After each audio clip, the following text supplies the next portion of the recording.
प्यारे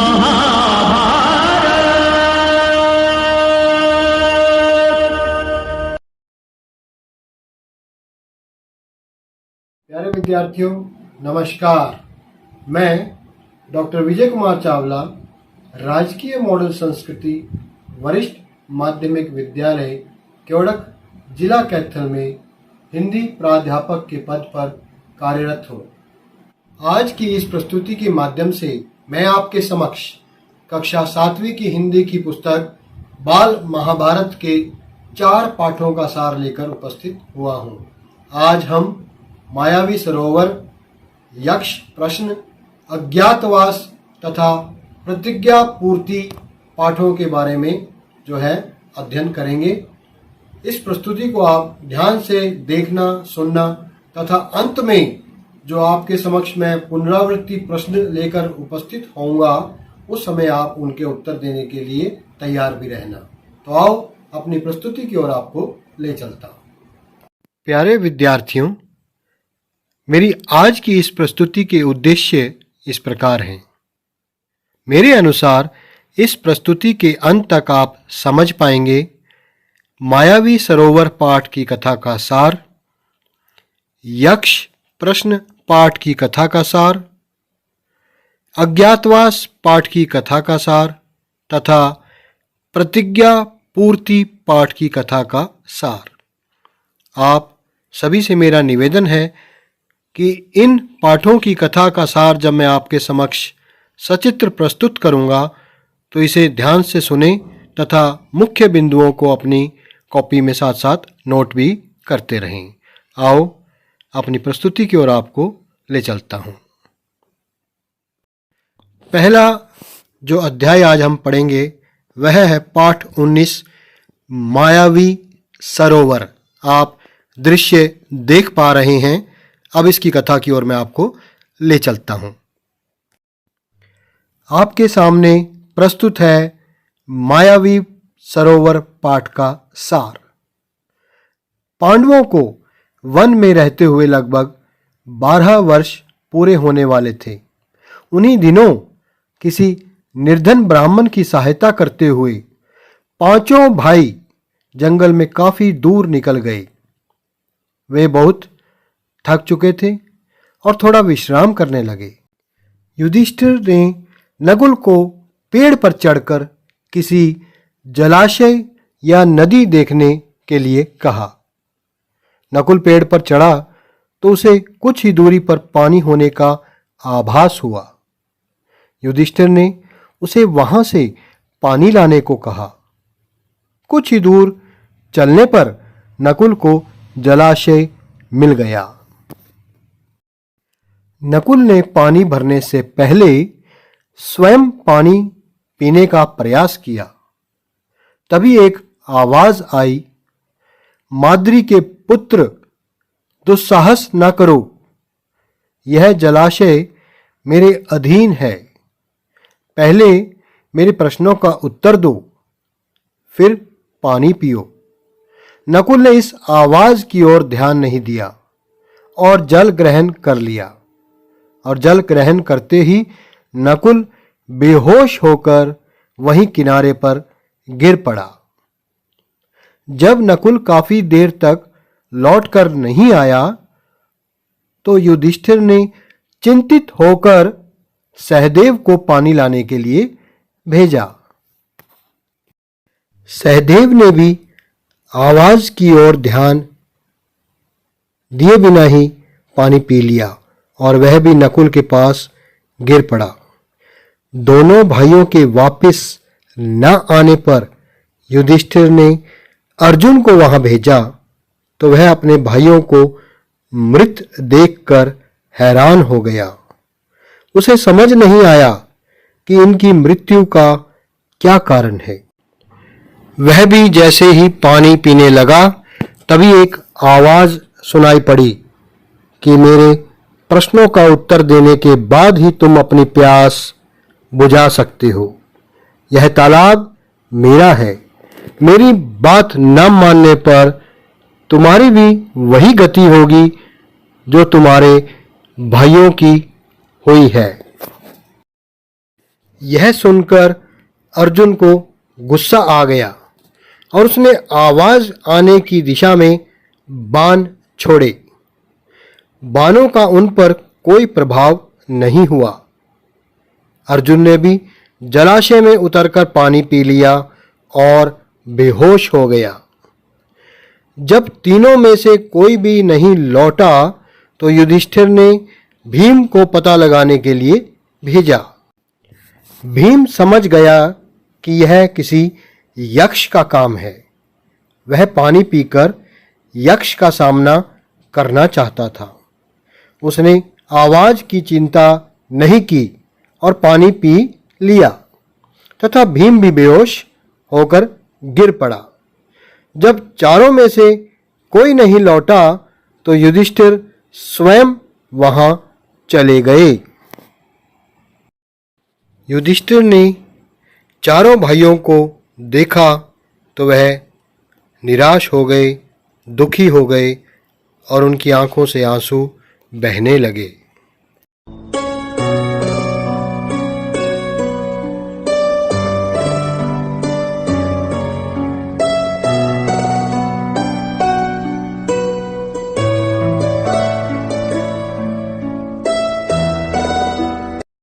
अब आपके समक्ष प्रस्तुत है पाठ 20 यक्ष प्रश्न पाठ का सार। ध्यान से देखें तथा सुनें। जब युधिष्ठिर ने विषैले तालाब के पास जाकर देखा तो उसके चारों भाई मृत पड़े थे, जैसे कि आपने पीछे दृश्य में भी देखा है। उन्हें ऐसी दशा में देखकर उनकी आंखों से आंसू बह निकले। युधिष्ठिर ने संभलते हुए अपने भाइयों के शरीर को ध्यान से देखा तो उन्हें कोई माया जाल सा प्रतीत हुआ। उन्हें संदेह हुआ कि कहीं दुर्योधन में कोई चाल न चली हो। युधिष्ठिर को भी सोचते सोचते प्यास अनुभव हुई तो वह भी पानी पीने हेतु तालाब के समीप पहुंचे। उन्हें भी वही वाणी सुनाई दी। वह समझ गए कि यह कोई यक्ष ही बोल रहा है। उन्होंने यक्ष की बात मानकर उनसे प्रश्न पूछने के लिए कहा। प्यारे विद्यार्थियों, अब इन प्रश्नों को आप ध्यान से देखें तथा सुनें। यक्ष ने कई प्रश्न किए जिनके उत्तर युधिष्ठिर ने दिए। प्रश्न आपके समक्ष, साथ ही उनके उत्तर भी प्रस्तुत कर रहा हूं। पहला प्रश्न, मनुष्य का साथ कौन देता है? उत्तर, युधिष्ठिर ने कहा, धैर्य ही मनुष्य का साथी होता है। दूसरा प्रश्न, कौन सा शास्त्र विद्या है जिसका अध्ययन करके मनुष्य बुद्धिमान बनता है? उत्तर, कोई भी शास्त्र ऐसा नहीं है। महान लोगों की संगति से ही मनुष्य बुद्धिमान बनता है। अगला प्रश्न, भूमि से भारी चीज क्या है? इसका उत्तर दिया युधिष्ठिर ने, संतान को कोख में धारण करने वाली माता भूमि से भी भारी होती है। अगला प्रश्न, आकाश से भी ऊंचा कौन है? उत्तर, पिता। अगला प्रश्न, हवा से भी तेज चलने वाला कौन है? युधिष्ठिर ने उत्तर दिया, मन। अगला प्रश्न, घास से भी तुच्छ कौन सी चीज होती है? तो युधिष्ठिर ने उत्तर दिया, चिंता। अगला प्रश्न, विदेश जाने वाले का कौन साथी होता है? इसका जवाब दिया, विद्या। यक्ष ने आगे पूछा, घर ही में रहने वाले का कौन साथी होता है? तो इसका जवाब दिया, पत्नी। अगला प्रश्न, मरणासन वृद्ध का मित्र कौन होता है? इसका जवाब दिया, दान, क्योंकि वही मृत्यु के बाद अकेले चलने वाले जीव के साथ साथ चलता है। अगला प्रश्न, बर्तनों में सबसे बड़ा कौन सा है? इसका जवाब दिया, भूमि ही सबसे बड़ा बर्तन है जिसमें सब कुछ समा सकता है। यक्ष ने युधिष्ठिर से आगे पूछा, सुख क्या है? युधिष्ठिर ने जवाब दिया, सुख वह चीज है जो शील और सच्चरित्रता पर स्थित है। यक्ष ने युधिष्ठिर से आगे पूछा, किसके छूट जाने पर मनुष्य सर्वप्रिय बनता है? इसका जवाब दिया, अहम भाव के छूट जाने पर। युधिष्ठिर ने कहा, अहम भाव के छूट जाने पर मनुष्य सर्वप्रिय बनता है। यक्ष ने आगे पूछा, किस चीज के खो जाने से दुख नहीं होता? युधिष्ठिर ने जवाब दिया, क्रोध के खो जाने से। अगला प्रश्न किया यक्ष ने, किस चीज को गंवाकर मनुष्य धनी बनता है? युधिष्ठिर ने जवाब दिया, लालच को गंवाकर मनुष्य धनी बनता है।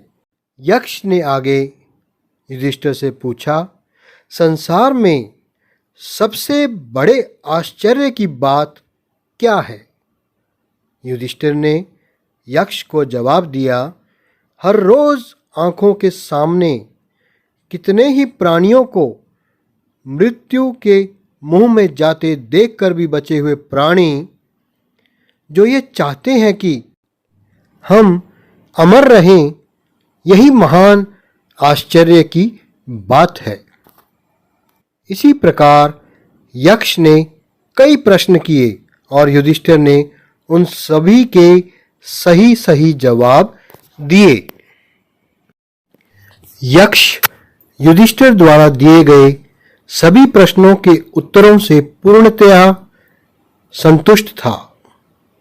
यक्ष ने प्रसन्न होकर युधिष्ठिर से किसी एक भाई को जीवित करवाने के लिए कहा। युधिष्ठिर ने नकुल को जीवित करने के लिए कहा। यक्ष ने पूछा कि तुमने 10,000 हाथियों के समान बलशाली भीमसेन का नाम क्यों नहीं लिया? उसने कहा कि कुंती पुत्रों में से तो मैं जीवित हूं, माता माद्री के पुत्रों में से कोई जीवित नहीं है, उनमें से भी एक जीवित रहना चाहिए। यक्ष कोई और नहीं, स्वयं धर्मदेव ही थे। धर्मदेव ने पक्षपात से रहित युधिष्ठिर को उसके चारों भाइयों के जीवित होने का वरदान दिया। युधिष्ठिर उनके दर्शन पाकर धन्य हो गया। उन्होंने चारों भाइयों को जीवित कर दिया और उनके अगले 12 मास के अज्ञातवास को सफलता से पूर्ण होने का आशीर्वाद देकर अंतर्धान हो गए। इस प्रकार पांडवों के वनवास के 12 वर्ष पूर्ण हो गए। इस दौरान अर्जुन ने इंद्रदेव से दिव्यास्त्र और भीम ने हनुमान से 10 गुना शक्तिशाली होने का वरदान प्राप्त किया। वनवास की अवधि पूरी होने पर युधिष्ठिर ने ब्राह्मणों को परिवार सहित नगर लौट जाने के लिए कहा। उन्होंने नगर में जाकर बताया कि पांडव रात के समय उन्हें सोया हुआ छोड़कर न जाने कहां चले गए। वस्तुतः वे अज्ञातवास के लिए मत्स्य देश के राजा विराट के नगर में जाकर रहने लगे। विद्यार्थियों, अब मैं आपको अज्ञातवास की ओर ले चलता हूं। पेश है आपके समक्ष पाठ 21 अज्ञातवास। आप दृश्य में देख भी पा रहे हैं कि पांचों पांडव और द्रौपदी अज्ञातवास की ओर निकल पड़े हैं। पांचों पांडव और द्रौपदी अपना वेश बदलकर मत्स्य नरेश विराट के पास नौकरी करने हेतु पहुँचे। राजा विराट ने उन्हें नौकर बनाकर रखना उचित नहीं समझा, क्योंकि वे राज करने योग्य लगते थे, किंतु उनके आग्रह करने पर विराट ने उन्हें अपनी सेवा में ले लिया। अब ध्यान से सुनें तथा नोट भी करें। युधिष्ठिर कंक के नाम से राजा विराट के दरबारी बन गए। वे राजा के साथ चौपड़ आदि खेलकर राजा का मन बहलाते थे। भीमसेन वल्लभ के नाम से रसोइया बन गया। वह कभी कभी पहलवानों से कुश्ती करके या हिंसक पशुओं को वश में करके लोगों के मनोरंजन का काम भी करता था। कौन? भीम अर्थात वल्लभ। अर्जुन स्त्री के वेश में बृहन्नला के नाम से राजा विराट की कन्या उत्तरा तथा उसकी सहेलियों एवं दास दासियों को नाच एवं गाना बजाना आदि सिखाने लगे। नकुल ग्रंथी के नाम से घोड़ों की देखभाल का काम करने लगा। सहदेव तंतीपाल के नाम से पशुओं की देखभाल का काम करने लगा। द्रौपदी सैरंध्री के नाम से राजा विराट की पत्नी सुदेशना की सेवा का काम करने लगी। रानी सुदेशना का भाई कीचक विराट की सेना में नायक था। वह बहुत ही प्रतापी और वीर योद्धा था। उसने विराट की शक्ति बढ़ाने में बहुत सहायता की थी। पांडवों की 12 वर्ष की वनवास की अवधि के समाप्त होने पर दुर्योधन के गुप्तचर पांडवों की खोज में लगे हुए थे। इन्हीं दिनों कीचक के मारे जाने का समाचार हस्तिनापुर पहुंचा तो दुर्योधन को अनुभव हुआ कि भीम ही उसका वध कर सकता है। उसने मत्स्य देश पर आक्रमण करने का निश्चय किया। उसने सोचा कि यदि पांडव वहां होंगे तो वे अवश्य ही विराट की ओर से युद्ध में भाग लेंगे। इससे उनके अज्ञातवास का भेद खुल जाएगा और उन्हें 12 वर्ष के लिए फिर से वनवास करना पड़ेगा। दुर्योधन ने कर्ण और त्रिगर्त देश के राजा सुशर्मा की सहायता से विराट के राज्य पर आक्रमण करने का निश्चय किया। उन्होंने योजना बनाई कि पहले विराट के राज्य की दक्षिण सीमा पर सुशर्मा आक्रमण करेगा। जब विराट उसका मुकाबला करने आएगा तो उसी अवसर पर उत्तर की ओर से दुर्योधन विराट पर आक्रमण कर देगा। सुशर्मा ने दक्षिण भाग की ओर से आक्रमण करके बहुत सी गायों को अपने अधिकार में ले लिया और विराट को बंदी बना लिया। कंक बने युधिष्ठिर ने भीम को विराट को सुशर्मा से मुक्त कराने के लिए कहा। भीम ने थोड़ी ही देर में विराट को मुक्त करा लिया और सुशर्मा को बंदी बना लिया। राजा विराट के विजयी होने की खबर नगर में पहुंची तो सभी नगरवासी खुशियां मनाने लगे। विराट नगर के उत्तर की ओर दुर्योधन ने भयंकर आक्रमण कर दिया। इस पर राजकुमार उत्तर ने बृहन्नला से सहायता मांगी। उसने राजकुमार को घोड़ों की रास संभालने के लिए कहा और स्वयं शंख ध्वनि कर दी, जिससे कौरवों की सेना में भगदड़ मच गई कि पांडव युद्ध के लिए आ गए। आचार्य द्रोण ने भीष्म को बता दिया कि बृहन्नला के रूप में अर्जुन ही है। किसने बताया? आचार्य द्रोण ने। किसे बताया? उन्होंने भीष्म पितामह को बताया। प्यारे विद्यार्थियों, अब आपके समक्ष प्रस्तुत है पाठ 22 प्रतिज्ञा पूर्ति का सार। ध्यान से सुने। द्रोणाचार्य ने जब यह कहा कि बृहन्नला के रूप में यह अर्जुन प्रतीत होता है, किसने कहा?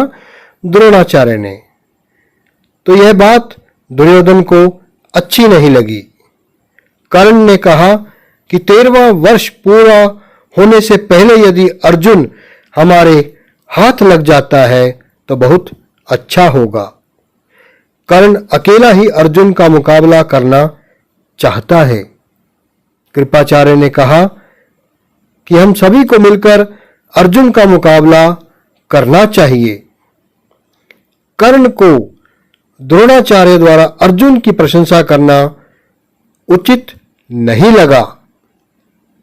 इस पर अश्वत्थामा ने कर्ण पर कटाक्ष किया कि अब तक उसने किया तो कुछ नहीं, बस डींगे ही हाँक रहा है।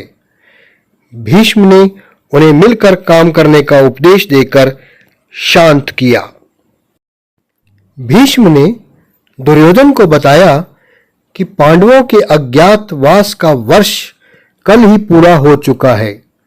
तुम्हारी गणना में कोई भूल हुई है, अर्थात तुम्हारी गिनती में कोई भूल हुई है, क्योंकि प्रत्येक वर्ष में एक जैसे महीने नहीं होते। अर्जुन ने जब अपने गांडीव की टंकार की थी, मैं तो तभी समझ गया था कि पांडवों के अज्ञातवास की अवधि पूरी हो चुकी है, अथवा वह ऐसा न करता। इसलिए अच्छा यही होगा कि पांडवों से संधि कर लो। किंतु दुर्योधन पांडवों को एक गांव भी देने को तैयार नहीं था। द्रोणाचार्य की आज्ञानुसार कौरव सेना ने युद्ध की व्यूह रचना बनाई। किसकी आज्ञानुसार? द्रोणाचार्य की आज्ञानुसार।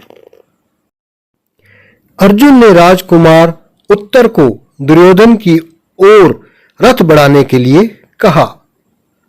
तभी उसने दो दो बाण भीष्म और आचार्य द्रोण के चरणों में वंदना करने हेतु चलाए। पहले उसने दुर्योधन का पीछा किया। भीष्म आदि सेना लेकर अर्जुन का पीछा करने लगे। ऐसे में अर्जुन ने अपने रण कौशल का परिचय दिया। पहले उसने कर्ण को घायल किया। द्रोणाचार्य, कृपाचार्य, अश्वत्थामा तो पहले ही हार चुके थे। अर्जुन ने दुर्योधन को घायल कर उसे भी मैदान से भगा दिया। भीष्म की आज्ञा से सारी सेना हस्तिनापुर को लौट आई। किसकी आज्ञा से? भीष्म की आज्ञा से। कहां लौट आई? हस्तिनापुर। अर्जुन ने नगर में जाने से पहले फिर बृहन्नला का वेश धारण किया तथा सारथी का स्थान ग्रहण कर लिया। राजकुमार उत्तर की विजय की सूचना नगर में पहले ही पहुंचा दी गई थी। विद्यार्थियों, यह थी मेरी आज की प्रस्तुति। सारांश: इस प्रस्तुति को देखने व सुनने के बाद आपने समझ लिया होगा मायावी सरोवर पाठ की कथा का सार, यक्ष प्रश्न पाठ की कथा का सार, अज्ञातवास पाठ की कथा का सार, प्रतिज्ञा पूर्ति पाठ की कथा का सार। अब मैं आपके समक्ष अपनी प्रस्तुति से संबंधित कुछ पुनरावृत्ति प्रश्न लेकर उपस्थित हो रहा हूं। आप इन प्रश्नों के उत्तर अपनी कॉपी में लिखकर रखना। पहला प्रश्न है आपके समक्ष, आकाश से भी ऊंचा कौन है? ऑप्शन है पर्वत, भीम, पिता या भाई। तो इसका जवाब आप अपनी कॉपी में लिखकर रखें। मैं आपके समक्ष इसका सही उत्तर प्रस्तुत कर रहा हूं। आकाश से भी ऊंचा कौन है?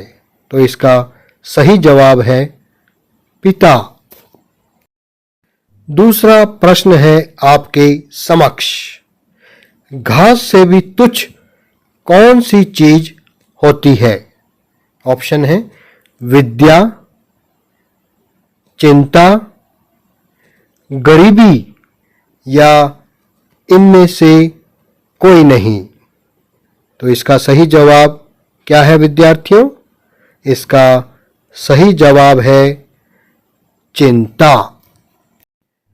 अब आपके समक्ष प्रस्तुत है तीसरा प्रश्न। ध्यान से सुने। किस चीज को गंवाकर मनुष्य धनी बनता है? किस चीज को गंवाकर मनुष्य धनी बनता है? ऑप्शन है लालच को, क्रोध को, विद्या को या इनमें से कोई नहीं। तो इसका सही जवाब है लालच को। अब आपके समक्ष प्रस्तुत है चौथा प्रश्न। ध्यान से सुने। भीमसेन किस नाम से रसोइया बन गया? ऑप्शन है कंक, वल्लभ, कीचक, इनमें से कोई नहीं। सोच समझकर अपना जवाब अपनी कॉपी में लिखें। मैंने अपनी प्रस्तुति में इसके बारे में आपको बताया भी है। इसका सही जवाब है वल्लभ। पांचवा प्रश्न है आपके समक्ष। भीष्म को किसने बता दिया कि बृहन्नला के रूप में अर्जुन ही है?